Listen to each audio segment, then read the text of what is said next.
Anyway, got my hot rod. Just did a few burls around the before we get into this.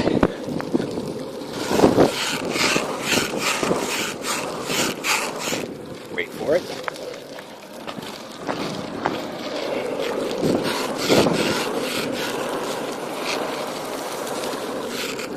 Whew, well, very a lot of fun. All right, really zips. Had a little kid there looking at me. He was like, "That guy's like a god. He not only has a skateboard, but he has a beard." All right, so I guess I'll start this video off as Xth Crusade, almost guaranteed to happen. Here's the thing. The EU did again one of those typical EU communist kind of dictatorial moves of banning illegal hate speech, which I have no idea what that means. But anyway, I understand what they're trying to umbrella it as. There's some people say, okay, well, it's, you know, they go conspiracy-minded right away, and it's like, okay, the thing is that they're basically, you know, going to ban everybody's freedom of speech. Well, no, this is the stepping stone to it, like anything. But, freaking bees and wasps around here. Unbelievable year for bees and wasps. So if I just suddenly scream, it's because I got stoned. But anyway, the thing is that it's a stepping stone to it because it guarantees civil war in Europe. Now, if you've been following this channel, you've heard me say a gazillion times that every genocide in history has always started with one form or another of freedom of speech, and this is no exception. This is definitely no exception. So, what we got here is the EU making a 24-hour clampdown on hate speech. Why so desperate? You know, why does it have to be done in 24 hours? Now, they have been kind of going at it for a couple of months on, you know, how to decide how Google, Facebook, YouTube, and all that's going to be clamped down on.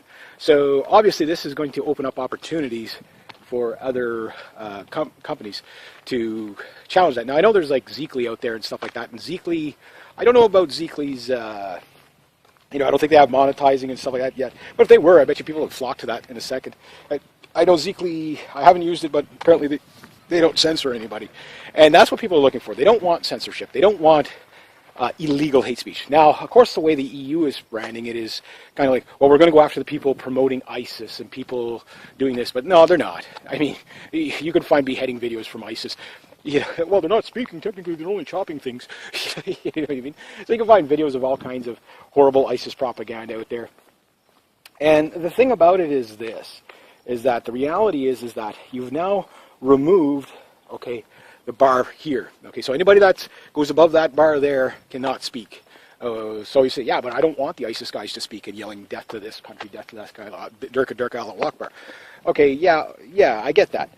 But you're missing the point. I do want those guys to speak. Well, I guess the devil you know is better than the devil you don't know, and I'd rather these people be in the light so you know exactly what their ideology is and stuff like that. And even if I disagree with them, and yes, I disagree with them greatly, which, you know, this whole Xth Crusade thing's about. It's basically, what's going on? Hello! You're looking for the little guy? He's hiding in there. Oh, so I just gave him away? Oops. Well, if he would have paid me $5, I wouldn't have said anything. Little kid. That's funny. Kid tried to play hide and seek and I ruined it on him. Nice. But anyway, so long story short, so now what you got is a bunch of people that have decided what you can and cannot say is this is considered illegal hate speech, because if it's hate speech, oh, someone's at the range. I wonder if that's Bob. If it's illegal hate speech, well, why wouldn't you want to ban it? Because it's hate speech. But the thing is when you put it into the context, well, exactly what is hate speech? You know, that's where the gray area is. That's where the bar keeps getting lowered and lowered and lowered. So today, ISIS can't speak, and people are like, take their freedom of speech away, which is still it's kind of stupid because they just find other venues. Like you ban this channel, I go to the street, right? So you know, like that type of thing, and then I yell on my soapbox there. That type of thing. Well, maybe not into the big town of Danford here, but you get the idea. There's not much place. We wouldn't draw too many crowds around here, but you get the idea. People, intelligence officers have come up with the idea that if people are bitching online, they're not taking to the streets. So now you've taken that many people and you've put them in the street. to voice their opinions, whether you want them to or not. It's going to happen anyway. So then the second one is, now, tomorrow, okay, well, people can't say anything against transgenders, gays, you can't challenge it, and anything that's considered of a disagreement or a challenge is considered hate speech. And that in itself, right there, I mean, like the saying goes, if you want to find out who's ruling you, find out who you can't criticize. And this is leading to a very dark thing. So the bar is just going to get lower and lower, so then you can't quite, you already have like hate speech laws against the Holocaust. And to me, I don't care if you believe in the Holocaust. We're talking, of course, the only Holocaust that ever happened in history, which is the Jewish Holocaust under Nazi Germany, right? So, I mean, again, nobody, because the Holodomor wasn't a Holocaust. Apparently the Armenian genocide wasn't a Holocaust. You know, there's only one Holocaust, right? So, but you get my sarcasm there, but you get the idea. I don't care if you're for it or against it, but people have removed your right to say something against it. So Holocaust denial laws, I think, are the most obscene and intrusive of totalitarianism. Like, it's really bad. So with that said, it's like, okay, now what you have is the bar getting lower and lower and lower. So at some point, you know, you're not even going to be able to say good morning to people. So this ensures dissent from the populace. And this comes at a time when you couldn't possibly pick a worse time to close a steam valve. You really, like, there's a lot of people that need to blow off steam right now because they're very angry, particularly with the migrant crisis and all that stuff. And the thing about that is it's quite simple, that now anybody that can criticize refugees and stuff like that. And I've noticed on YouTube too that, like, there was a rash of, like, videos popping out of refugees doing all kinds of bad stuff, and now it seems to have kind of went away a bit. And that's the censorship in Europe, because you can't paint refugees in a bad light. Well, the people there are going to see it. Doesn't matter. Like, people think that the whole world revolves around the online. Well, actually, no, it doesn't. The online thing is really, it's a fad. It's going to fade at some point. People are going to yearn to join up with other people. I can guarantee you the people that go to, like, the Pegida rallies and stuff like that probably enjoy that more than doing nothing online, right? That type of thing. So I make videos, and I'm being a hypocrite here. I'm just being, realistic. Like, yes, if I was closer to the rallies, I'd probably show up too. Why? Because it's a common purpose. And then you meet real live people, and you look them in the eye, and you talk to them. Oh, apparently, two new things that have come down the list now. If you're a white guy, just so you know this, so you keep your white privilege in check.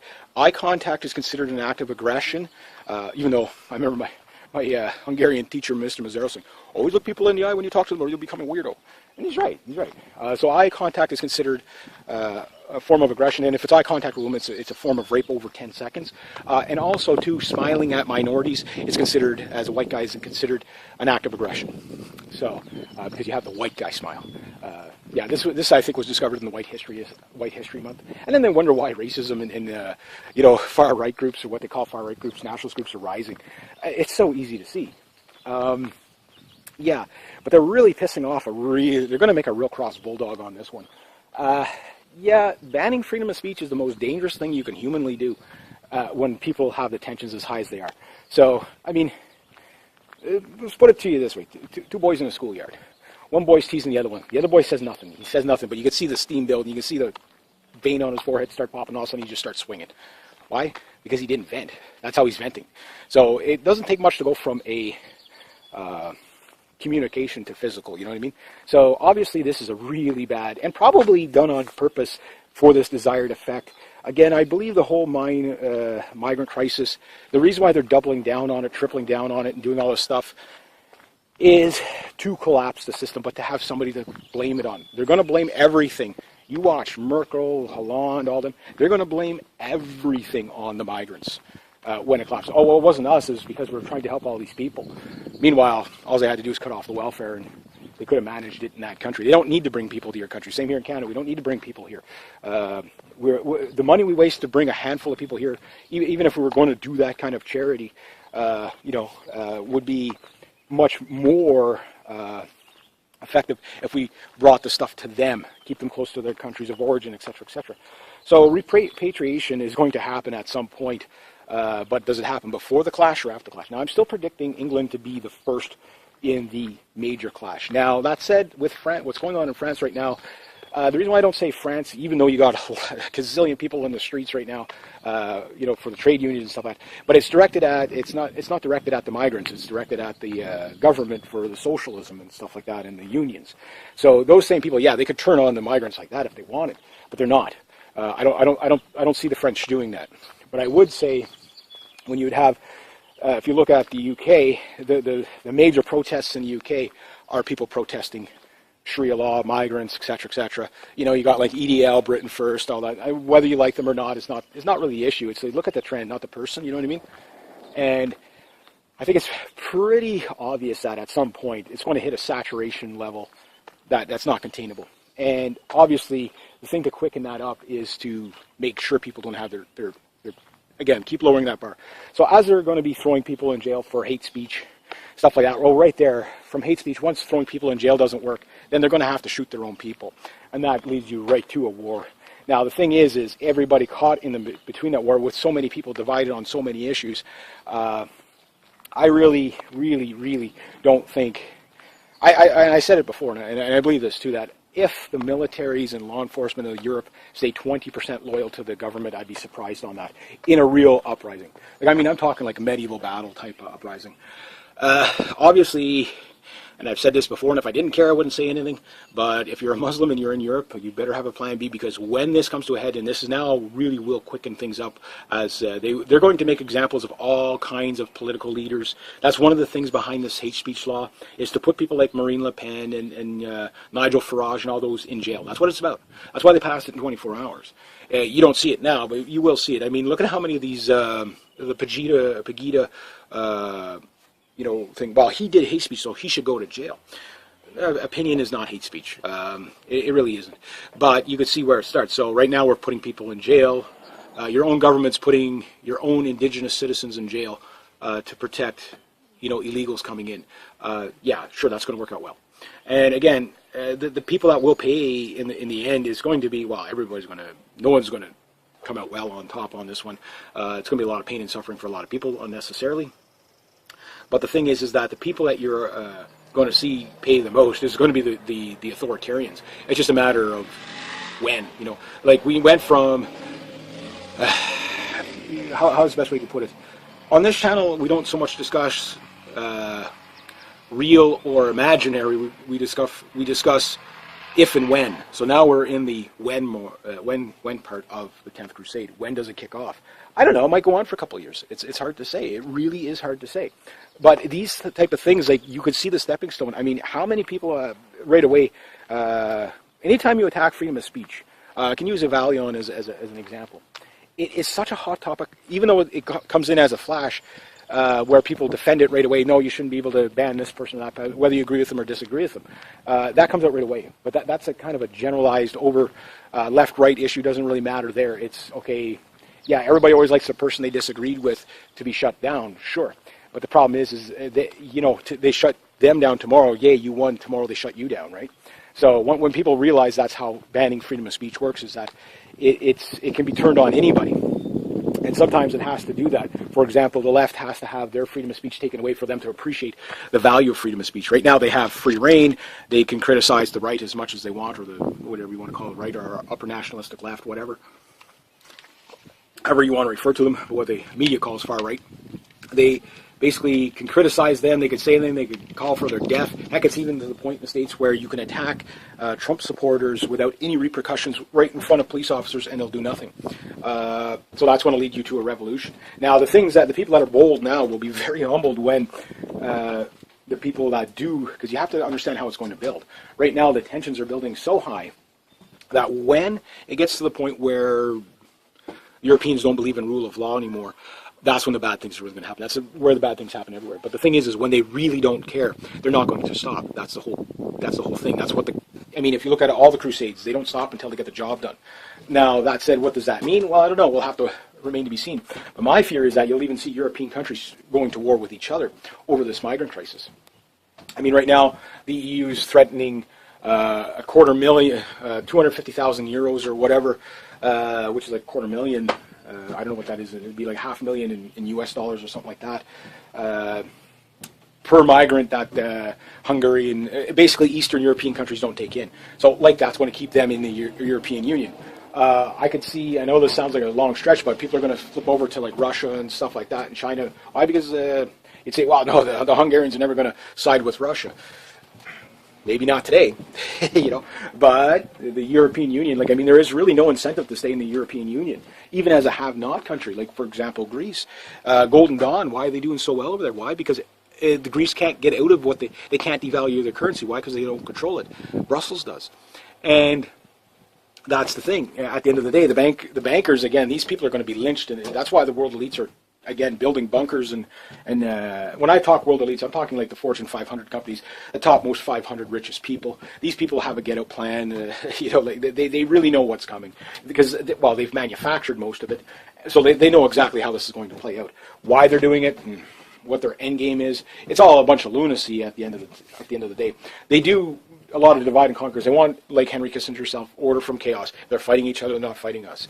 The problem is people in this day and age is different from, say, a couple hundred years ago, where nobody had the digital thing to wake up. So now you have a whole bunch of possible revolutionaries that have, understand how the rigged system works to a good degree. Even if they don't fully understand it, they know who the players are. And that's what the world elites are not ready for a pitchfork revolution. But that said, it will come. The pitchfork revolution, I think, it will go hand in hand with a 10th Crusade. Which, again, if you look at the Islamic countries, the statements that they're making, their officials are making about, conquering Europe, and they do it all the time. I mean, they're like, yeah, Islam's going to, we're going to go and we're going to take their women, we're going to do this, we're going to do that, and we're going to, rule the world. No. Why? Because at some point, again, and the reason why it's taking, some people ask on my channel, well, why is it taking so long? Well, for years and years and years and years and decades now, probably you would say even a couple of centuries of Europeans and North Americans pretty much functioning under systems of rule of law. Whether you're on the left or the right, most people are law-abiding, which means they don't instinctively go into bash 'em, smash 'em mode like they would, say, in the 13th, 14th century, where, King of Spain comes over, shakes the King of England's hand the wrong way, they might go to war. You know what I mean? People were a little bit more absolutist back then. You know what I mean? Right now, people are much more compromised because they believe in those principles of rule of law. That's why they don't resort to, just wailing on people right away. But when you get all these migrants that come in, that will just, they basically hunt in packs, and you can watch how they hunt in packs. Right now, Europeans are of the mind of, individuality. Everybody's on their own. So if this guy gets beat up by 10 migrants over there, you'll just watch. Whereas if you look at more of the Slavic nations, like Russia or something like that, you mess with one, you mess with a whole bunch. So that's why in, like, say, and it's almost a complete reverse, where, you got neo-Nazis and skinheads running around Russia and Ukraine, even before the war. I mean, it was. I remember one girl, she was like, black girls in Ukraine, she goes, this is kind of a dangerous place for black people. It really is. Why? And I'm not picking on Ukrainians, but it's just the nationalism is a little different. They're a little more protective. Big group of people there. Everybody's out in the new little park that we got there, so I'm just getting in the shade. But the thing is it's quite interesting, because at this point what you have is all these people that just come in that are not used to rule of law. In fact, many of them are at an age where they've never ever seen rule of law. They don't know what it is. All they know is how to take, conquer, and whatever. Plus add on a radical ideology of radical Islam. And again, I know people will debate, well, no, Islam is not radical, it's just an ideology. It's true, but how it's followed by some is obviously, you can't deny it. There are radical jihadists out there. And the thing is that that's what they know. So, yeah, these people hunt in packs. They beat up Europeans. They're raping women. Look, you just had 2 nights in a row, or pretty much 2 stories breaking. Number one, EU bans all hate speech within 24 hours. Illegal hate speech, which the bar is up here right now. But it wasn't quite in time to, well, yes, Germany once again. But this time, there's no apologists out there. You can see how it's progressing. 26 women at a German music festival came forward. I forget how many migrants got arrested on this one. Yes, harassing and groping the women. So you're going to see how people are going to fling from the left to the so-called upper nationalistic left, what they call the far right. I just want to get the terminologies right, because when we look at it in history, we're going to say, no, the nationalists are upper nationalistic left. So left-right is it's kind of a loose term. It really doesn't stand for much, because it doesn't really delve into the meat and potatoes of what the belief system is. And some people say, well, nationalism is a religion on itself. To the radical extent, yeah, the same way progressivism is. Progressivism is what I call the new communist. Check out my new Pepsi, looks just like water. Tastes just like water. You guys be proud. You guys be proud. Yeah, those who follow John, you know what I'm talking about. I just lost my cap. But anyway. Hope a dog did pee there or something. Anyway. Well, whatever. Add flavor. So the case in point is now you got all these people that are just seeing this, and they're not believing the politicians anymore. And they see the politicians, they're seeing them as enemies. I mean, politicians around the world have failed the people because the bankers have told themselves. And we know all wars are pretty much Israel wars and Zionist banker wars. And I touched on some videos that are coming out. The third part I'll be uploading it today from making this video. I don't know what day it'll come out, but the rise in anti-Semitism around the world pretty much, and the 110th expulsion of the Jews. Now, I'm not blaming every Jew or whatever, but there is some self-reflection that needs to be seen here. And again, as a person, just as an observer, you could take my opinion for what it's worth, and with a grain of salt, and that's fine. But the thing is as an observationist, I don't have a predetermined outcome on this, believe it or not. I just see it as where the trend moves, and like Gerald Celente would say, current events shape future trends. I mean, that's very logical. Black swan events are unpredictable, and technically you could kind of look at a 1-2 punch here. Girls get attacked in Germany, once again, in large numbers by these invading hordes of migrants. People are losing the compassion for the women and children argument. It doesn't work anymore. That said, where are all the feminists this time saying, oh, no, it was just the German men over there in Norway? It's Nordic drinking culture that's leading to the migrants attacking the women. Okay, so Nordic drinking culture has been around for how long? Probably as long as Canadian drinking culture, or longer. So suddenly we see the part that changed wasn't the Nordic drinking culture. It was the flood of migrants, undocumented legals coming into your country as barbarians and invading. Now the thing is they're going to ride the good life as much as they can on it. Again, they know no better, right? But at some point, the lion will strike. And if you ever... I'm going to do because I did it before, but it was, I forget, I might have been in the Deer Hunter, whatever, with Christopher Walken.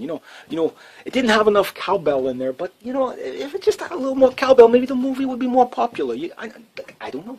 And if you keep talking to me like my boy like that again, I'm going to stab you in the freaking eye. Yeah, I love Christopher Walken. He's the best.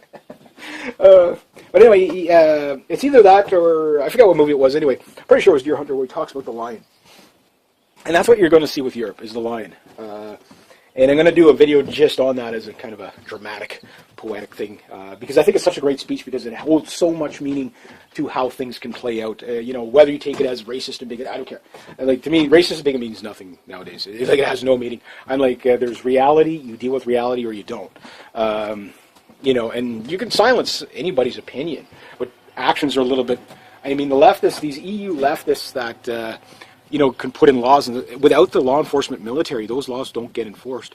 And you can only bully your own population so much.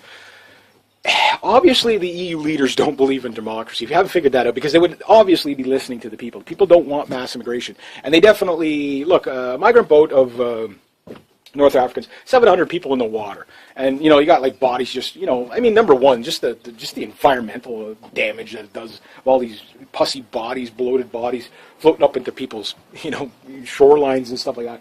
That in itself is bad. Now, that said, yes, I don't hate these people, these migrants. I really don't. And I'll tell you why. Because I understand they're doing what is, they see a system set up to be taken advantage of. They're going to take advantage of it. Welfare tends to work like that. You offer free stuff, people will take it. You're walking through a grocery store. The guy with the little platter of cheeses here, want to try some free cheeses? Maybe you'll buy some?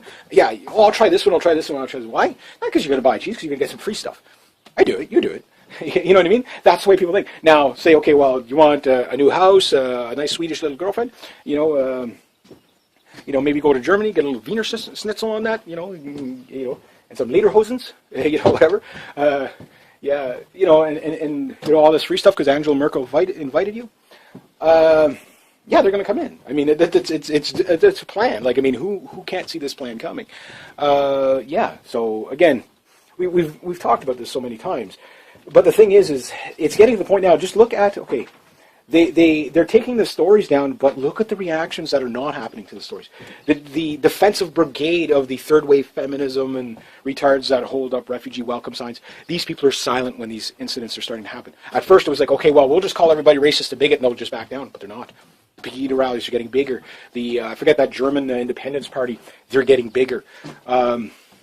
Austria, look at what happened in Austria. The same thing that happened in France happened in Austria. where it's not that like Front National really lost that little midterm election. Their elections are a little bit different than here in Canada. Canada, every 4 years, you either get a new provincial government or a new, federal government. That's how much. It's probably a lot simpler here than it is in some of the European countries. But in Austria and in France, what happened? Parties gave their votes to other parties so that the right-wing parties wouldn't win, or the upper nationalistic left. So that is a massive victory like you wouldn't believe. And it was close. In Austria, it was close. So it is a victory. I know a lot of people say, we lost. Problem is that victory would have been better to happen today. Why? Because the next victory comes at probably the cost of bloodshed. And the reason why I say it that way is because there's only going to be so many diplomatic solutions to this. And if people, it won't even matter if the majority of people are in favor of having refugees flood into their country, and because they think they're being, this altruism that thinks they're going to be doing good things and stuff like it. That's not going to matter, because the minority, even if let's say it's only 10% of people that really want these migrants out. We'll say that for argument. Even 5%, even 3%. Well, if 3% get really mad enough, you can see an overthrow of a country. You don't believe me? Look at history. 1776. 3%, that's it. And a country was born, you know what I mean? A country died and a country was born. And that's how it goes. Now, what happens with these migrants when the so-called racist white people do actually turn racist? And they are. They are starting to turn racist. I've said it before, and I know it makes a lot of this SJW types mad, that white people are the least racist they've ever been in history. Why? Again, you could go to war over somebody shot the king's deer. That could put a country's at war for 100 years, back in the 13th, 14th centuries. William the Conqueror coming out, claiming, I'm going to take Britain. You know what I mean? Were they really that different from each other? You know what I mean? Like, really, that, like, just a little bit of a difference in ideology and stuff like that. But eventually people integrated and Europe settled down. They stopped, Spain and Germany weren't at war as much. France and England, after a couple of 100 years of war. I mean, God, no, if there's two countries that have been warred against each other in Europe more than any, it's probably France and England. I mean, or at least the most prominent wars, because they always had the biggest armies, I guess, to a degree. You go back to the Roman Empire, it might be a little different, whatever, but you get the idea. But then they eventually worked out their differences. And then Europe turned into something quite utopianistic to a degree. But the idea that, this can happen everywhere. You could take people from anywhere in the world, drop them off here, or bring them in, and they will just love it so much that they'll just adopt their ideology and stuff like that. It is so... it's like allowing 3-year-olds to run your country. That's the mentality of utopia. It really has no intellectual basis. There is no such thing as a utopia. There's no leftist utopia. There's no right-winger utopia. There's no anarchist utopia. No communist utopia. There is respecting each other's boundaries. That's where honesty is the path to individual utopias. But obviously not valued by the EU. So the thing about that is, the long reach on this is that the bar is going to keep getting lowered for freedom of speech. They really don't want people posting things in Europe about migrants at all. That paints migrants in a bad light, but it doesn't really matter if we in North America get to see it or not. The man on the street, the woman who just had her purse stolen or got beat up or punched in the face from some migrant, it doesn't matter if you're Zuckerbergs and Steinsteinerbergs or whatever, ban this or ban that. It's going to backfire on them big time. Why? Let the people speak. Let the people speak, good or bad. Again, if they're not... one thing I do like with the idea of people bitching online is that they aren't taking to the streets and tearing everything down. And then people can come up with more rational ways to educate people, kind of like how Europe moved from bashing each other over the head with broadswords to resolve their differences, to using diplomacy. But now we're regressing from that, and we're going to move back into bashing each other over the heads. Because, when you can't speak, you fight. And this guarantees, this is the stepping stone that guarantees civil war in Europe. In my opinion, will we see it in 5 minutes? No. If you follow this channel long enough, you know a lot of things I always call right. I don't get everything right. I get a lot of things wrong too. But when I'm right, I'm usually like, bang, people wish I wasn't. You know what I mean? But you could see it. Again, this is what is the next logical conclusion if you connect this dot to the next one? What's it going to be? And most people, I think, come up to the same conclusions. And on top of that, you could see that it is leading towards war. It guarantees war. It's almost impossible at this point not to have a war. Now it's not a matter of if, it's just when. I still say the UK will snap first. I think Brexit is going to be something really interesting to watch. No, the UK will not be allowed to leave. I say 49-51 win-loss type of thing in favor of staying in. There's probably a lot of it might be legitimate too, because probably a good majority of people are still brainwashed enough into believing drinking the Kool-Aid, so to speak. But also, there's also another aspect of it is that, I mean, voting is manipulated to, if you haven't figured out how that we don't really get a chance to vote. I mean, again, I talk to so many people. I don't know one person that voted for Justin Trudeau. And I'm not talking about my echo chamber. I mean, like, just walking into the store in Ottawa, and I hear people, that freaking Trudeau's an idiot. And these are people that you would know would be on the left. Most of my friends are on the left, like socialism and stuff like that. A lot of people, I know I'm not saying this as a male chauvinist, but most of my friends are female.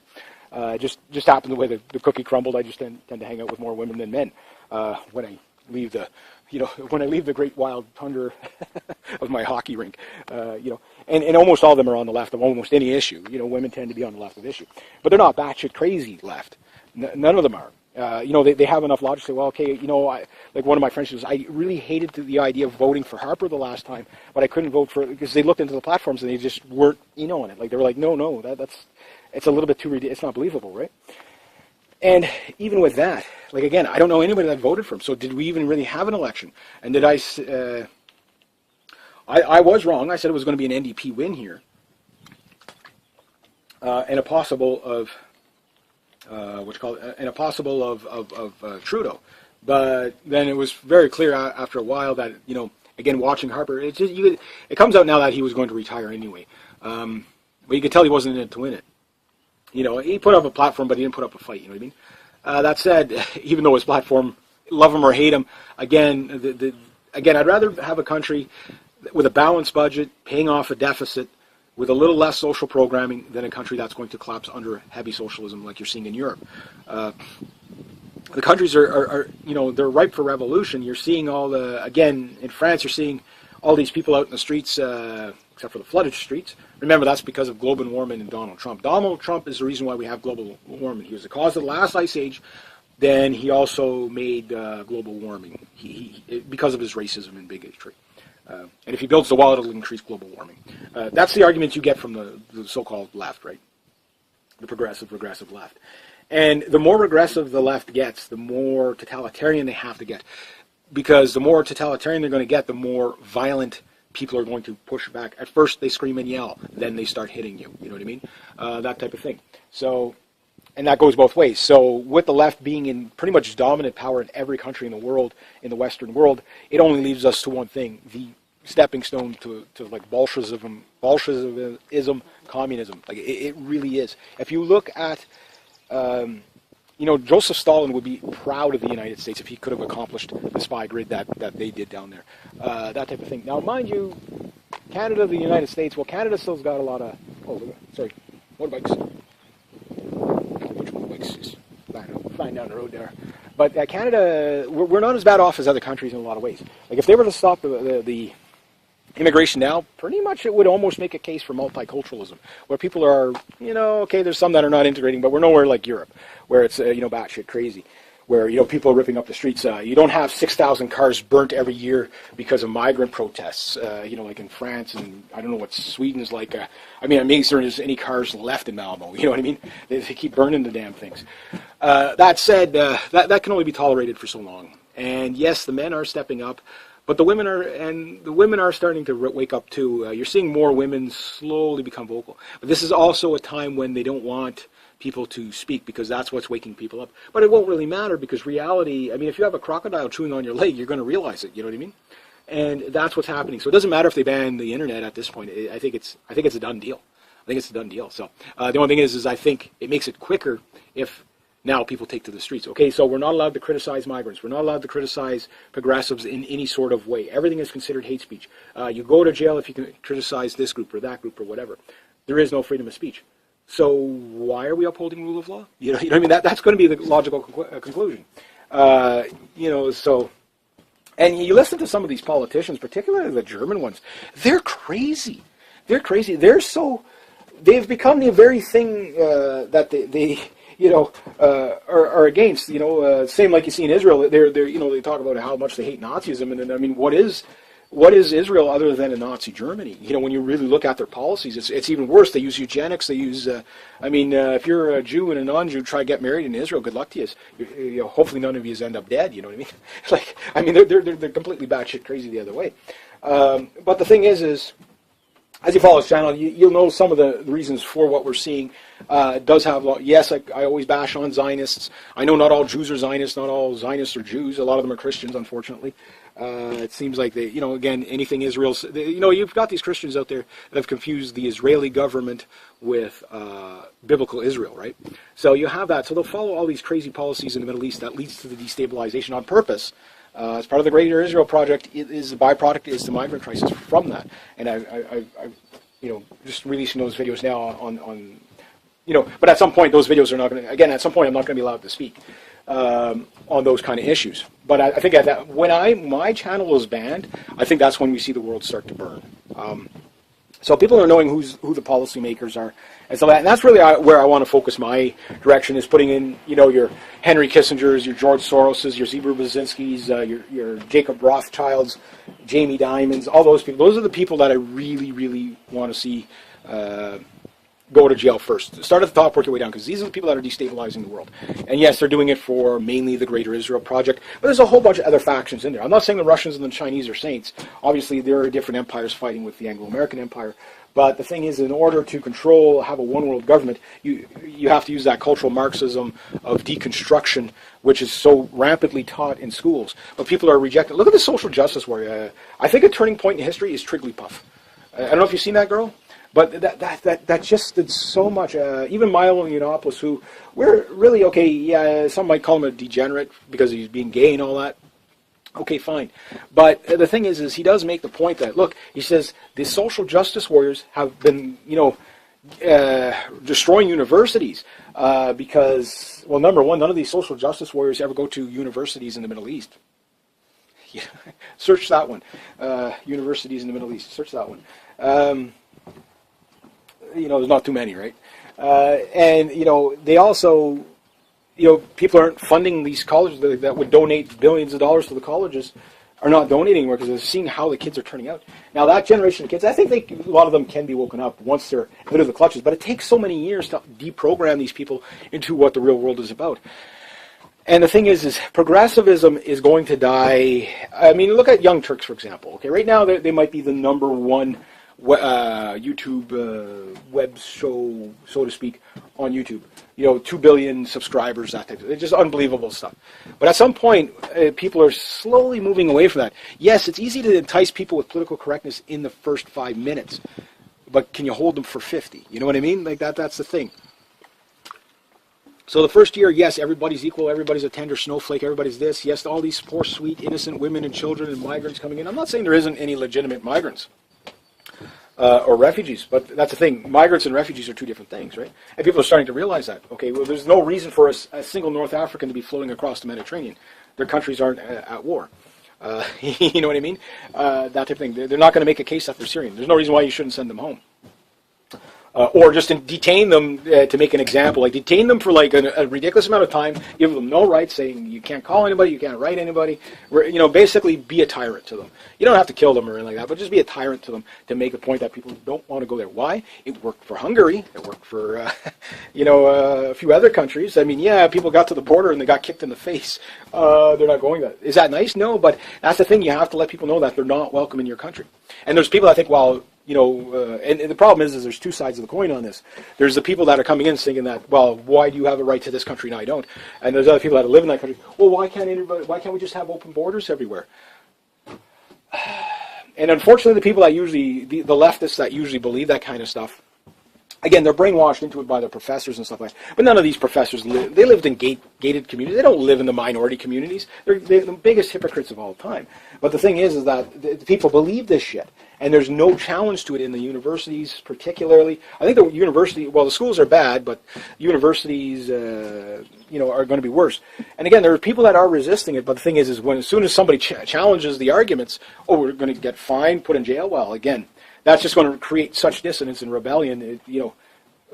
Tell people they can't do something. They rebel, right? That's just kind of the way it goes. So with that said, I think it's only natural that At some point, it's going to snap. And I think this guarantees the snap. The question is just where. So I guess I'm babbling now, but this is a big one. This is a big, huge stepping stone. Again, you could see it turning. 26 women attacked by the migrant crisis. You could just look video after video after video. Anytime you see a pro-migrant video, the thumbs downs on it, I mean, if you want to use a bit of a democracy here, just to get it's not just that the people that dislike the migrants, and many people were very pro-migrant in the beginning. There's a lot of them that are not now because they see reality. They understand, yes, there is reasons why you need borders. Yes, there is reasons why countries go to war. Yes, there is difference of ideology. No, not everybody is a tender snowflake that is equal. Unfortunately, equality doesn't really exist in nature. It just is what it is. And not only that, not everybody is going to want to integrate, especially if they're coming in beyond a saturating level into your country that they can integrate. Even if they wanted to, they would be just absorbed in their own culture. So much so that they would never get the opportunity to integrate even if they wanted to. And a lot of people don't realize that. Some do. I think more are. As women getting more attacked and not seeing the men, particularly again in Germany, they're not seeing the men coming to their aid. Why not? Well, the men are mad at you. You were holding up refugee welcome signs. Not every woman, I get it. But they don't hear from the women that, hey, whoa, okay, guys, well, maybe, we understand. We don't want, we are with you, whatever. And you look at it in the Pegida rallies, you're seeing more women show up because they're starting to get red-pilled. That type of thing, if you want to use the analogy.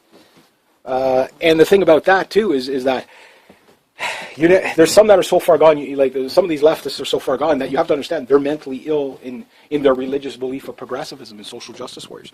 Triggerly proof. This is a girl that would probably take 10 years of therapy to even get her to think semi-rational. You know what I mean? Like, these people are that dumbed down that they're functioning slightly above mental retardation or autism, where they can only respond emotionally to things. And unfortunately, a lot of these people are running countries in the European Union. Now, the people at the very, very top, they know better. That's the thing. They know what they're doing, and they're doing it on purpose. And that's what I think leads to the law enforcement military not staying loyal to the governments. Again, I say because Donald Trump's not going to win the election. I've got skin in the game on this one. I mean, again, I'm going to donate $100 worth of food to a charity. The reason why not money, because I know food will get to where it needs to go. So I'm going to buy $100 worth of probably canned food and stuff like that, give it to a charity if Donald Trump wins. Because Hillary Clinton's going to win. It's her turn. The lady should be in jail. I mean, you go steal a chocolate bar, you're going to be in jail by the end of the week. You might even be serving your sentence within the first year or so. You're going to be in jail right away. It's funny how they can rush that through the courts. But Hillary Clinton, email scandal, like just criminality.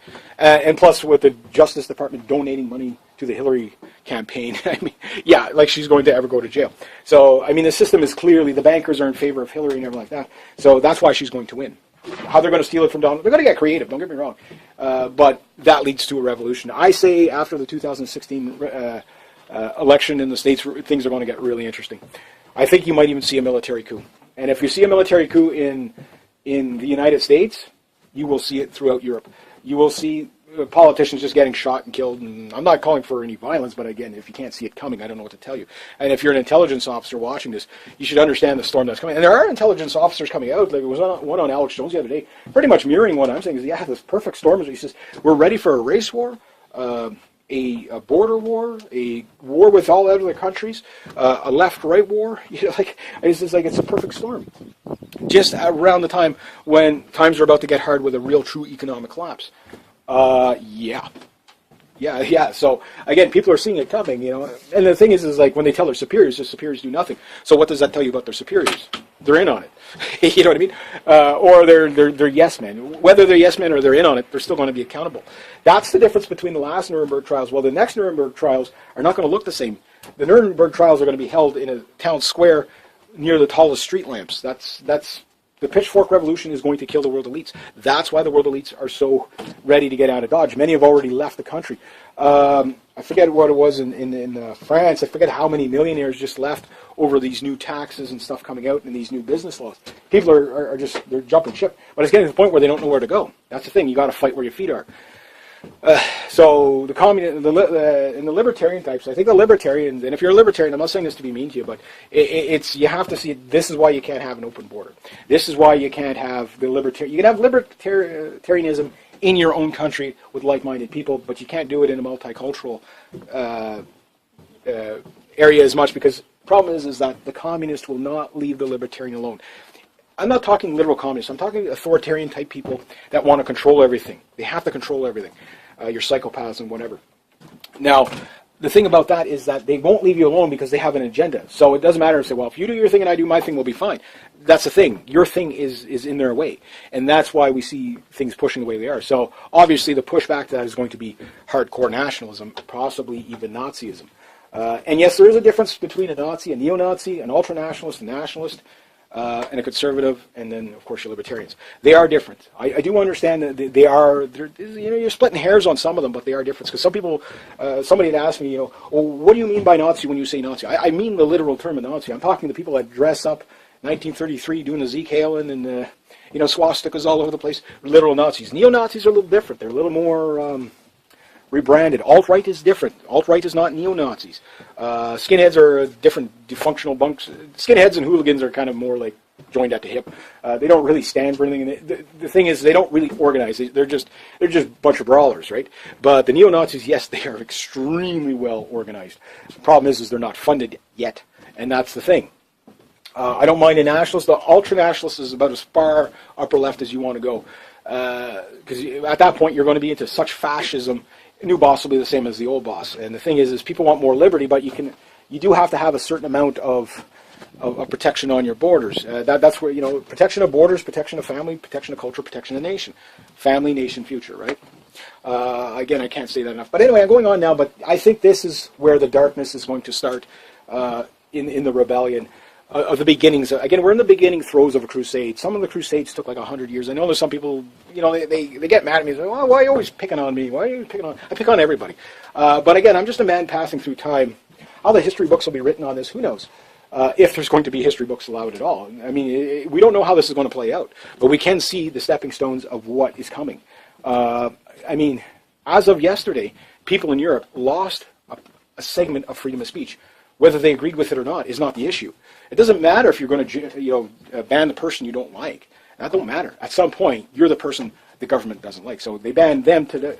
They banned jihadists today, Nazis tomorrow, libertarians the day after, conservatives the day after, socialists the day after. It just goes and goes and goes and goes. So that's the. But we see the direction that they're going at. Right now, they're going to make conservatism illegal in Europe. They're going to make anybody that challenges the migrants as hate speech. They're going to call anybody that disagrees with, any of the policies or questions anything illegal that the EU doesn't want. So the EU has just become as communistic as they could possibly get with the first stepping stone, freedom of speech. If you watch Stalin, if you watch Lenin, if you watch Pol Pot, Mao Zedong, pick them. They've all started in the same spot. We're not going to let these people say what they want. They don't have the right to say that, because they might offend somebody. We're going to protect somebody else's feelings. That's the guys that they're going to use. But what they're really saying is that they're shutting down, not so much dissidents, but they're shutting down the opposition, because once you shut them down and dehumanize them, then you can rule them with an iron fist. Problem is sometimes in history, some people don't like the iron fist, and they fight back. And that's what I think is going to happen. I'm never calling for violence or anything like that, but if you can't see it coming, again, banning people's videos, banning people's freedom of speech, throwing people in jail for questioning things is a guaranteed for revolution. And it's not just going to be a revolution against the government, it's going to be a revolution at a time with all these other things brewing. An economic collapse is brewing, even though I still say no collapse till war comes. But yeah, these migrants, again, it's the story of the lion, the Christopher Walken lion story there. That's exactly what you're going to see. Exactly. Yeah, it's calm before the storm. So anyway, the only thing I tell people is, because we don't know what the timeline of this is, it's just these are the events that are, we're not talking, I'm talking about a lot of hypotheticals, but based upon actions today shape future trends. What trend do you think banning freedom of speech? Again, look at any genocide in history. It always starts by silencing the group that is targeted. So think about that. It's a deep thought that you got to go into there. So anyway, I'm going to leave it at that. So if you like this kind of content, please consider making a donation to the channel. Links down below. Thank you so much to everybody who has. If you want to make a couple of bucks for yourself, my TSU link is also down below. And it doesn't cost you anything to join up. It's a lot of fun, and it's a little extra cash. You're not going to get rich off it. I'm over 16 bucks now. Woohoo! Takes a while for it to get rolling, but once it gets rolling, it seems to roll more. So yeah, join up. Next up, rate, subscribe, share, comment, like. Be true to yourselves. Be true to others. Always do the right thing, and have yourselves a great day. Eh? Good day, hi, and welcome. Okay, not quite alone here, but anyway, Got my hot rod. Just did a few burls around the before we get into this.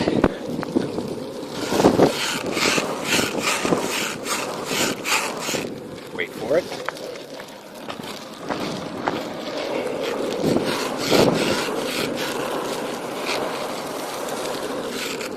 Whew, well,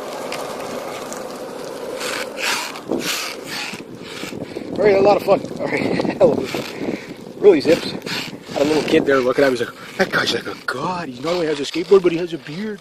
All right, so I guess I'll start this video off as Xth Crusade. Almost guaranteed to happen. Here's the thing.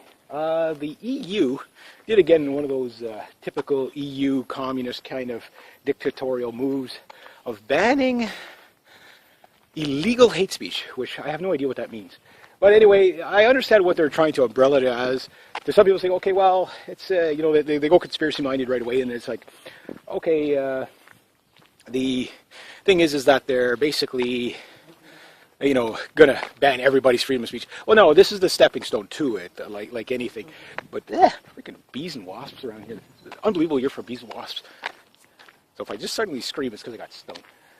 But anyway, the thing is that it's a stepping stone to it because it guarantees civil war in Europe. Now, if you've been following this channel, you've heard me say a gazillion times that every genocide in history has always started with one form or another of freedom of speech, and this is no exception. This is definitely no exception. So, what we got here is the EU making a 24-hour clampdown on hate speech. Why so desperate? You know, why does it have to be done in 24 hours? Now, they have been kind of going at it for a couple of months on, you know, how to decide how Google, Facebook, YouTube, and all that's going to be clamped down on. So obviously, this is going to open up opportunities for other companies to challenge that. Now, I know there's like Xth out there and stuff like that, and Xth, I don't know about Xth's. You know, I don't think they have monetizing and stuff like that yet. But if they were, I bet you people would flock to that in a second. I know Xth, I haven't used it, but apparently they don't censor anybody. And that's what people are looking for. They don't want censorship. They don't want illegal hate speech. Now, of course, the way the EU is branding it is kind of like, well, we're going to go after the people promoting ISIS and people doing this. But no, they're not. I mean, you can find beheading videos from ISIS. You know, well, they're not speaking technically, they're only chopping things. You know what I mean? So you can find videos of all kinds of horrible ISIS propaganda out there. And the thing about it is this, is that the reality is that you've now removed, okay, the bar here. Okay, so anybody that goes above that bar there cannot speak. So you say, yeah, but I don't want the ISIS guys to speak and yelling death to this country, death to that guy, Dirk Allah Akbar. Okay, yeah, I get that. But you're missing the point. I do want those guys to speak. Well, I guess the devil you know is better than the devil you don't know, and I'd rather these people be in the light so you know exactly what their ideology is and stuff like that.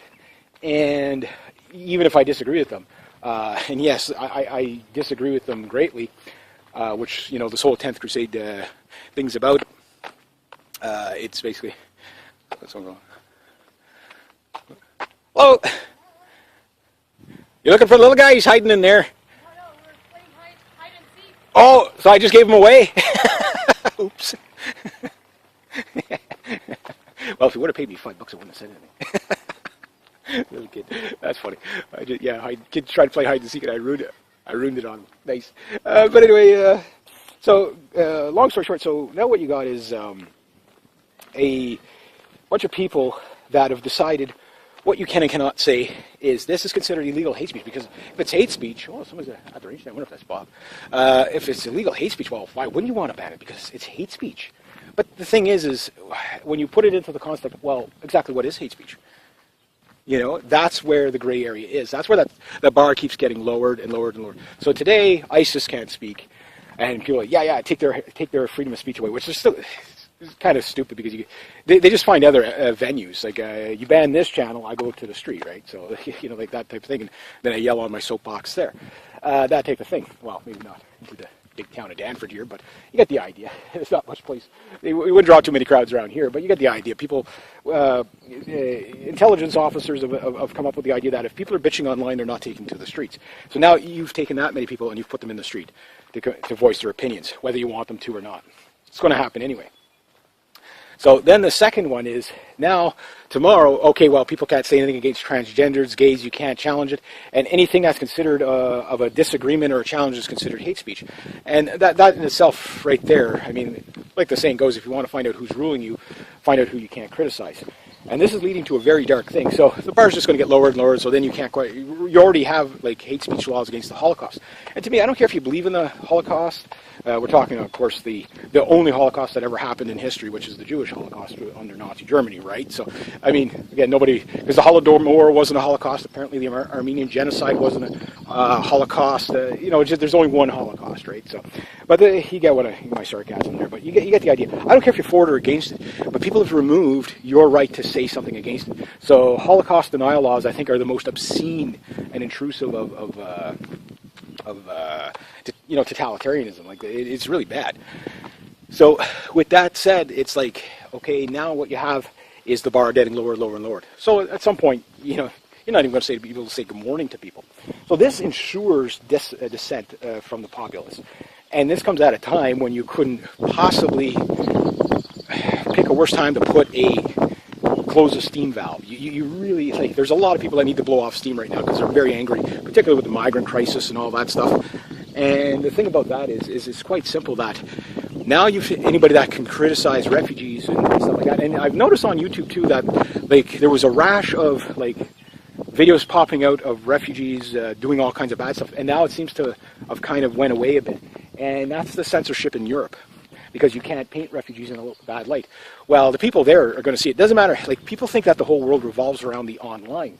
Well, actually, no, it doesn't. The online thing is really, it's a fad. It's going to fade at some point. People are going to yearn to join up with other people. I can guarantee you the people that go to, like, the Pegida rallies and stuff like that probably enjoy that more than doing nothing online, right? That type of thing. So I make videos, and I'm being a hypocrite here. I'm just being, realistic. Like, yes, if I was closer to the rallies, I'd probably show up too. Why? Because it's a common purpose. And then you meet real live people, and you look them in the